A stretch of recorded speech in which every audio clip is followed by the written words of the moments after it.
যাদের মনে শান্তি নেই, কোরআনের একটি সূরার আমল করুন। বেশি বেশি করে এই সূরার আমল করলে আল্লাহ তাআলা অন্তরে প্রশান্তি দান করবেন। আল্লাহ তাআলা টেনশন দূর করে দিবেন, দুশ্চিন্তা থেকে আল্লাহ তাআলা দূর করে দিবেন। যারা নবীজি সাল্লাল্লাহু আলাইহি ওয়াসাল্লামের কাছে এই সূরা নাযিল করে নবী সাল্লাল্লাহু আলাইহি ওয়াসাল্লামের টেনশন মুক্তি করে দিয়েছেন, এজন্য আমরাও সূরা দোহার তেলাওয়াত করব। যারা অনেক পেরেশানিতে আছেন, সূরা দোহার আমল করবেন। এই সূরা দোহার অনেক ফজিলত রয়েছে, অনেক ফজিলত রয়েছে।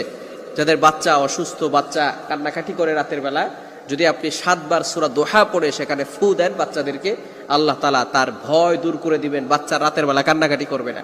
আপনার ব্যবসায় বরকত নাই, ওই দোকানের ভিতরে সূরা দোহা তেলাওয়াত করেন।